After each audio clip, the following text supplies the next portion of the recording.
Get it all. So, call to justify what I meant in my last video by when I said land is available, just come and take it, right?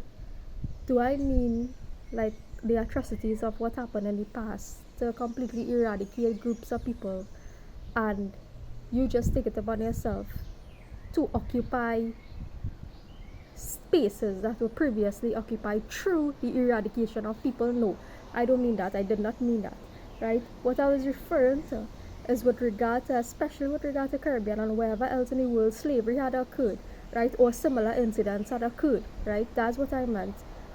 Seeking justice for those who are and were historically disadvantaged, right? Seeking justice for those who were historically disadvantaged through these processes, right? Through processes of others wanting to completely eradicate others based on ethnicity, races, whatever it is, or to recruit, for want of a better word, or enslave, right? Recruit or enslave, recruit for a bare minimum or next to nothing payment, or enslavement, complete enslavement, right? That's what I mean, seeking justice in that regard, right?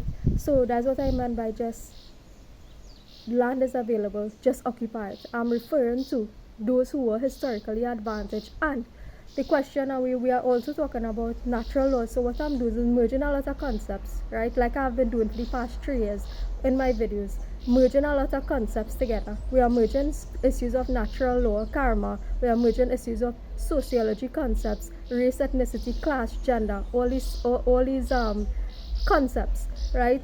And bringing it into reality, so that we can have an understanding and real life, real time justice in the world with regard to these situations. So the question is, what really happens?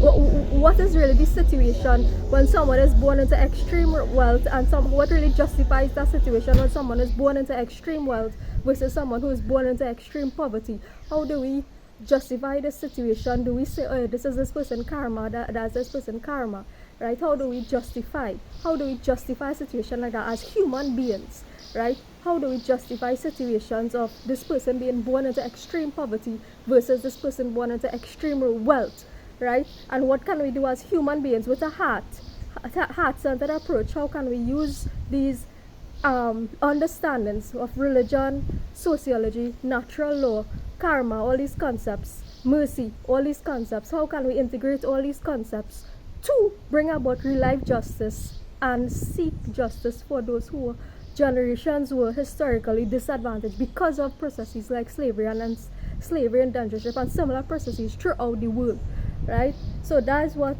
we are seeking to do, right? Not the eradication of certain ethnicities, races, whatever, right?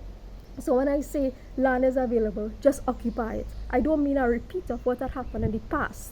Certainly I do not mean that, right? So people seeking justice for, and this is where this whole that's where the whole for want of a better word, critique of that natural law karma comes in, because or your understanding of karma, critique of one's understanding of karma comes in, because you don't just watch someone who is born into poverty and say, oh, that's their karma, right?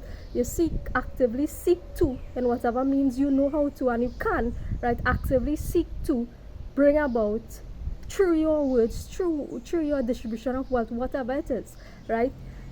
For those who are born in extreme wealth, seek actively to assist people who were historically disadvantaged, especially if that historical advantage was carried out by you or your ancestors and so on, right?